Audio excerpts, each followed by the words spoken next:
ஹாய்ங்க, இன்னைக்கு வந்து சாட்டர்டே.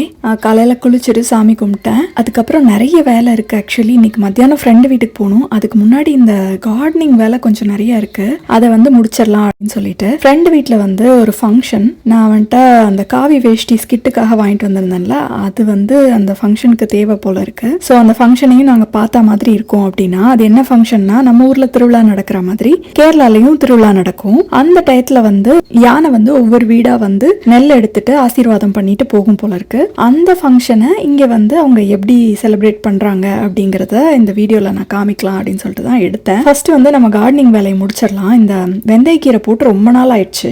அது சில இலையெல்லாம் பழுத்தே போயிடுச்சு. எங்களுக்கு நேரமே இல்லை, அதனால பறிக்க முடியல. ஸோ ஃபர்ஸ்ட் அதை பறிச்சிட்டோம். அதுக்கப்புறம் இந்த செடி வந்து பூச்செடி வந்து ஒருத்தங்க வீட்டுக்கு வந்து அவங்க வாங்கிட்டு வந்தாங்க. அதை வந்து மாத்தி பெரிய தொட்டியில வைக்கணும். அதுக்குமே டைமே இல்லை. இன்னைக்கு கையோட அதையும் வச்சிடலாம்னு சொல்லி அதுக்கு ஒரு தொட்டியில மண்ணை போட்டு அரேஞ்ச் பண்ணி வச்சாச்சு. நம்ம மின்ட் இருக்குல்ல, அது நான் வந்து அப்பப்ப அப்படியே இலையா உருவி உருவி பறிச்சு நிறைய குச்சி குச்சியா நிக்குது, காஞ்சி போய் அதையும் கொஞ்சம் வெட்டி விட்டாதான் இன்னும் நிறைய தலைச்சு வர வந்து அதுக்கு ஈஸியா இருக்கும்னு நினைக்கிறேன். ஸோ அதை பண்ணேன். அதுக்கப்புறம் பாத்தீங்க அப்படின்னா என் பையன் வந்து அவங்க மிஸ் கொடுத்தாங்கன்னு ஸ்கூல்ல இருந்து கொண்டு வந்தான். அதை வந்து தண்ணியில போட்டு வச்சு ரூட் வந்ததுக்கு அப்புறம் மண்ணில் வச்சோம்ல, அது வந்து கொடி மாதிரி நல்லா வளர்ந்து வந்துருச்சு. அது கொடி போல இருக்கு. அதுல சைட்ல பாத்தீங்கன்னா நிறைய வீட்ஸ் இருக்கு. அந்த வீட்ஸை வந்து நான் கிளியர் பண்ணி விடணும். இல்லைனாட்டி இந்த செடியை விட அது வந்து நிறைய வந்துடும். எப்படி வீட்ஸ் வருதுன்னே தெரியல. இது ஓப்பனான ஏரியா கூட கிடையாது, வீட்டுக்குள்ளேயே தான் இருக்கு. அந்த தேவையில்லாத செடியெல்லாம் வந்து ஃபர்ஸ்ட் பிச்சு போட்டுறணும். கற்பூரவள்ளி வந்து கிட்டத்தட்ட மரம் மாதிரி வந்துருச்சு. இதை கொஞ்சம் வெட்டி விட்டாதான் புதுசா நல்லா ஃப்ரெஷ்ஷா வரும் அப்படின்னு நினைக்கிறேன். அதனால சில பிரான்ச் எல்லாம் வந்து வெட்டி விட்டுலாம் அப்படின்னு பார்த்தோம். அதெல்லாம் முடிச்சுட்டு அதுக்கப்புறம் மத்தியானமா கிளம்பணும். ஆக்சுவலி அவன் வந்து அந்த ஃபங்க்ஷனுக்கு பூ, பழம், தேங்காய் அதெல்லாம் வாங்கிட்டு வர சொல்லியிருந்தான். அது கூட கொஞ்சம் வெஜிடபிள்ஸும் அவங்களுக்கு வாங்கிட்டு வர சொல்லியிருந்தான். நம்ம ஏரியாவில் தான் வந்து அதெல்லாம் நல்லா கிடைக்கும் அப்படிங்கிறதுனால யார் வீட்டுக்கு போனாலும் ஒரு லிஸ்ட்டு கொடுப்பாங்க வாங்கிட்டு வர சொல்லி. ஸோ அதையும் வாங்கிட்டு நாங்கள் வந்து போயிட்டோம். ஆக்சுவலி அவன் மல்லிப்பூ தான் வாங்க சொல்லியிருந்தான். நான் போய் அந்த பூக்கடையில் கேட்டபோது அவங்க வந்து நாளைக்கு தான் ஃப்ளைட் வருது, அதனால மல்லிப்பூ காலி ஆயிடுச்சு அப்படின்னு சொல்லிட்டு இந்த ரோஸ் மட்டும்தான் இருக்குது, வேணும்னா வாங்கிட்டு போங்க, இல்லாட்டி நாளைக்கு வாங்க. நாளைக்கு நம்ம திரும்ப இவ்வளோ தூரம் வர முடியாது, அதோட ஏர்லி மார்னிங் வேறு ஃபங்க்ஷன்னா, அதனால கையோட இப்பவே வாங்கிட்டு போயிட்டோம். வீட்டில் போய் வண்டி நிறுத்தினதுமே சின்ன வந்து ஆரம்பிச்சிட்டான். சைட்ல புதற மாதிரி இருக்கும். வின்டர்ல எல்லாம் போக மாட்டான். சம்மர் ஆரம்பிச்சிருச்சுல, அதனால ஜாலியா எல்லா பக்கமும் போவான். இங்க பூச்சி, பாம்பு அந்த மாதிரிலாம் இருக்காது. அங்க ஒரு சின்ன கேட் இருக்கும், அது வழியா நான் போயிடுறேன் அப்படின்னா பேசாம வாடா அப்படின்னு சொல்லிட்டு அவனை கூட்டிட்டு உள்ள நுழைஞ்சா பாப்பா இருந்தா. முடிய காணும், எங்கடா மொட்டை போட்டிங்களா அப்படின்னு கேட்டதும் ஆமா போன வாரம் தான் போட்டோம் அப்படின்னு சொன்னாங்க. அப்புறம் நம்ம கொண்டு வந்த திங்ஸ் எல்லாம் வந்து எடுத்து வச்சுட்டோம். அப்புறமா வந்து கிராஸ் வெட்டணும் அப்படின்னா அதனால கொஞ்ச நேரம் விஜயும் லட்சுவும் தான் வெட்டினாங்க. நான் பெருசா ஒன்றும் பண்ணல, ஜஸ்ட் ஒரு ஷார்ட்ஸ் மட்டும் எடுத்துக்கிட்டேன். அவங்க வெட்டிட்டு இருக்கும் போதே நான் வந்து கிட்ஸ் கூட தான் விளையாண்டுட்டு இருந்தேன். நெக்ஸ்ட் வந்து அவ ரொம்ப கிராஸ் வெட்டி டயர்டா இருக்கு, அதனால லைம் ஜூஸ் போட போறேன், அவங்களுக்கு வேணுமா அப்படின்னு கேட்டதும் நான் வந்து எனக்கு சோடா தான் வேணும் அப்படின்னு அப்புறம் சோடாவே போட்டுட்டா. படம் ஏதாவது பார்க்கலாம், எப்போ அவங்க வீட்டுக்கு போனாலும் படம் பார்க்கலாம்னு சொல்லுவான். இன்னைக்கு வந்து தடம் சொல்லிட்டு அந்த அருண் விஜய் படம் பார்த்தோம். பார்த்துட்டு நைட் ரொம்ப நேரம் முழிச்சு விளையாடலாம் செய்யல. ஏன்னா நாளைக்கு காலையில் 7 மணிக்கு ஃபங்க்ஷன், எல்லாரும் வந்துருவாங்க. காலையில் எந்திரிச்சு ஒரு பிரசாதம் ஸ்வீட் வேற பண்ணணும்னு சொல்லியிருந்தான். அதனால சீக்கிரமே போய் படுத்துட்டோம். அலாம் வச்சிருக்கேன்னு சொன்னா 6:30 மணி ஆயிடுச்சு, யாருமே எந்திரிக்கல. சரி ப்ரோக்ராம்ல ஏதோ சேஞ்ச் போல இருக்குன்னு சொல்லி நானும் படுத்தே தான் இருந்தேன். அப்புறம் அவன் எந்திரிச்சு அவசரமா சாமியெல்லாம் ரெடி பண்ணிட்டு இருந்தான். எங்களையும் எழுப்பி விட்டான் கதவை தட்டி. அதுக்கப்புறமா நான் குளிச்சுட்டு போய் கீழே என்னடா பிரசாதம் பண்ணலையான்னு கேட்டா அவங்க வந்துட்டாங்க, 2 மினிட்ஸ்ல வந்துருவாங்களாம், எப்படி பண்றது அப்படின்னா அது பண்ணிடலாம் அப்படின்னு சொல்லிட்டு குயிக்கா ஒரு கேசரி கிண்டிட்டேன். அவங்க வரும்போது தேங்காய் வேற உடச்சு வைக்கணும் அப்படின்னு சொல்லியிருந்தேன். அப்புறம் விஜய் உடச்சிட்டு இருந்தாங்க. அவங்கெல்லாம் டான் 7 மணிக்கு வந்துட்டாங்க. ஒரு 5-6 பேர் வந்திருப்பாங்க. அந்த சம்பிரதாயம் பண்றதுக்கு தேவையான ப்ராப்பர்ட்டிஸ் எல்லாமே எடுத்துட்டு வந்துட்டாங்க. ஃபர்ஸ்ட் வந்து சண்டை அடிக்க ஆரம்பிச்சாங்க. நீங்க நினைக்கிற மாதிரி நம்ம ஊர்ல அடிக்கிற மாதிரி அடிக்க மாட்டாங்களாம். இந்த பறையெடுப்புக்கு இப்படி கொட்டு மாதிரி தான் அடிப்பாங்க. நம்ம ஃபர்ஸ்டே சொல்லியிருந்தோம், அந்த மாதிரி அடிச்சாங்க.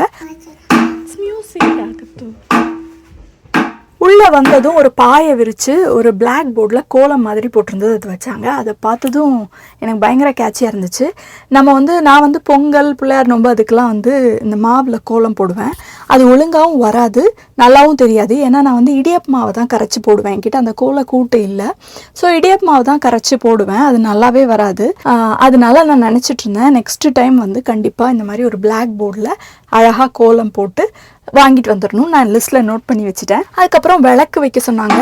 தென் அந்த தேங்காய், உடைச்ச தேங்காய், பழம், கேசரி அவசரமாக ரெடி பண்ண கேசரி அதெல்லாம் வச்சுட்டு சாமியும் வச்சுட்டு ஒரு சொலகை வச்சு ஒரு பக்கெட்டில் நிறைய நெல் எடுத்துகிட்டு வந்திருந்தாங்க. அதை வந்து சொலகில் கொட்டிட்டாங்க ஃபஸ்ட்டு. அந்த யானை பட்டை மாதிரி இருக்குல்ல, அதில் வந்து கிருஷ்ணர் சாமி இருக்கார். ஐ திங்க் யானை இங்கே வர முடியாது அப்படிங்கிறதுனால இந்த மாதிரி ஒரு சாமி வச்சுருக்காங்க அப்படின்னு நான் நினைக்கிறேன். அந்த டின்னும் சொலகும் வந்து நம்ம கேரளா ஸ்டைல்லே அப்படியே ரொம்ப ஆத்தென்டிக்காக இருந்தது. அதுக்கப்புறம் இவங்க எல்லாரும் ஒரு கைப்பிடி எடுத்து நெல்லை வந்து அந்த டின்ல போட்டாங்க. அப்புறம் மொத்தமாகவே அதில் கொட்டிட்டாங்க. இந்த மாதிரி தான் ஒவ்வொரு வீட்லேயும் நெல் கொடுப்பாங்க போல இருக்கு யானைக்கு. இந்த சம்பிரதாயத்தை கொஞ்சம் இங்கே யானை வர முடியாதனால எப்படி பண்ண முடியுமோ அந்த மாதிரி ரெகுலராக பண்ணிட்டு இருக்காங்க போல இருக்கு. அந்த கொட்டு அடிக்கும் போதே பாப்பா வந்து ஃபர்ஸ்ட் அவங்க உள்ளே வரும்போதே சொல்லிட்டு ஐ எம் ஸ்கேரி அப்படின்னு சொல்லிட்டு பயந்துட்டு யார்கிட்டயாதே தான் இருந்தா, கீழே இறங்கவே இல்லை. அதுக்கப்புறம் அவங்க அந்த நெல் போட்டதுக்கப்புறம் விழுந்து கும்பிட்டு சாமி கும்பிட்டாங்க. அதுக்கப்புறம் எல்லாருக்கிட்டையும் பேப்பர் ஒன்று கொடுத்தாங்க. அந்த பேப்பரில் வந்து மலையாளத்துலேயும் இங்கிலீஷ்லேயும் சாமி பாட்டு எழுதியிருந்தது. அதை வந்து எல்லாரும் படித்தாங்க. நம்மளுக்கு இங்கிலீஷ் தானே தெரியும், இங்கிலீஷில் படித்தோம். விஜய்க்கு வந்து மலையாளம் தெரியுதான்னு டெஸ்ட் பண்ணுறாங்கன்னு நினைக்கிறேன், ஞாபகம் இருக்கான்னு. அதனால் மலையாளத்தில் படிச்சுட்டு இருந்தாங்க. கிருஷ்ணம் வந்தே ஜகத்குரு குடிலாலக சம்யுக்தம். அப்புறம் அவுட் ஆஃப் சிலபஸ் ஒரு பாட்டு பாடினாங்க. நம்மளுக்கு பாட்டு தெரியறது ரொம்ப கஷ்டம். நம்ம ஃப்ரெண்டு வந்து பெரிய சிங்கர், நிறைய பேருக்கு தெரிஞ்சிருக்கும். அதனால அவன் வந்து பாடினா. விஜய்க்கும் ஏதோ சின்ன வயசுல எங்கேயோ கத்திட்டாங்க போல இருக்கு. விஜயும் அந்த பாட்டு பாடினாங்க, மற்றவங்க எல்லாரும் பாடினாங்க. நான் சும்மா எல்லாரும் வாயன்னு பார்த்துட்டு இருந்தேன். கிருஷ்ண கிருஷ்ண முகுந்த ஜனார்தனா கிருஷ்ண கோவிந்த நாராயண ஹரே. பாடி முடிச்சதுக்கு அப்புறமா ஒரு கவர்ல வந்து கொஞ்சமா நெல் போட்டு ஒரு சம்பிரதாயத்துக்கு அவன் கிட்ட கொடுத்தாங்க. அவன் வந்து சாமி கிட்ட வச்சுட்டான். இதோட இந்த ப்ரொசீஜர் வந்து முடிஞ்சிருச்சு. அதுக்கப்புறமா எல்லாத்தையும் நீட் பண்ணிவிட்டு அவங்க வந்து அடுத்த வீட்டுக்கு பேக் பண்ணி போகணும் போல இருக்குது. ஸோ டீ மட்டும்தான் குடித்தாங்க எல்லோரும். இந்த நெல்லெல்லாம் திரும்ப அந்த பக்கெட்டில் கொட்டிட்டு கொஞ்சம் கீழே கொட்டினதெல்லாம் அவங்களே ஒரு வேக்யூம், நீட்டாக ஒரு வேக்யூம் வச்சுருக்காங்க. அதிலே வேக்யூம் பண்ணிவிட்டு இந்த பாய் இதெல்லாம் எடுத்துகிட்டு விளக்கு எடுத்துகிட்டு கடைசியாக சாமியும் எடுத்துகிட்டு கிளம்பிட்டாங்க. அதாவது கேரளாவில் அவங்க பண்ணிட்டு இருந்தது இங்கேயும் விடாமல் பண்ணிட்டு இருக்கிறது பெரிய விஷயம். நம்ம ஊரில் நடக்கிற மாதிரி திருவிழாவும் இங்கே நடக்கும். ஆனால் வந்து வீடு வீடாக சாமி வந்து அர்ச்சனை பண்ணுவாங்க பாருங்கள், அந்த மாதிரி எதுவும் நடக்காது. கோயிலில் மட்டும் தேர்லாம் இழுப்பாங்க, அந்த மாதிரி இருக்கும். நான் அது கூட ஒரு வீடியோ போடுறேன். ஆடி மாதம் பண்ணுவாங்க.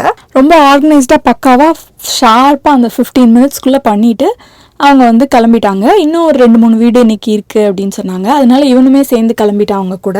ஆனால் பக்கத்தில் தான் போல இருக்குது. ஸோ இங்கே பக்கத்தில் உள்ளவங்க எல்லாம் சேர்ந்து தான் இது பண்ணுறாங்கன்னு நினைக்கிறேன். ஸோ அவன் அந்த வீட்டுக்கெலாம் போனதுக்கப்புறம் நாங்கள் வந்துட்டு அந்த interview follow up question video போட வேண்டியிருந்தது, கனடா வீடியோ. அது வந்து எடுத்தோம், ஷூட் பண்ணோம் அங்கே பண்ணலாம் அப்படின்னு சொல்லிட்டு. அது பண்ணி முடித்தோம். கரெக்டாக அவனும் வந்தான், டைம் கரெக்டாக இருந்தது. அப்புறம் சாப்பிட்றதுக்கு வந்து ஒரு இடத்துல டேபிள் புக் பண்ணியிருந்தோம். நம்ம ஏரியாவில் தான் ஒரு ரெஸ்டாரண்ட்டில். அதனால திங்ஸ் எல்லாம் பேக் பண்ணிவிட்டு அப்படி கிளம்பிட்டோம். அவளுக்கு வந்து ஷூ போடுறதுலேருந்து எல்லாம் வந்து பெரியவன் பண்ணுவான். அவனுக்கு ரொம்ப பிடிக்கும் இந்த மாதிரி பாப்பாவெல்லாம் பார்த்துக்கிறதுக்கு. ஸோ அவளுக்கு ஒன்றுனா அது ஜாக்கெட் எடுத்து கொடுக்குறது அதெல்லாம் எடுத்து அவளை கூட்டிகிட்டு போய் உட்கார வச்சு, சின்னவன் வந்து பெல்ட் போட்டு விட்றான். அவனுக்கே ஒழுங்காக பெல்ட் போட தெரியாது, போட மாட்டான். ஸோ நம்ம வந்து செக் பண்ணிக்கணும். அவளை வந்து பேபி சீட்டில் உட்கார வச்சு எப்படி போட்டிருக்காங்கிறத கிளம்புறதுக்கு முன்னாடி.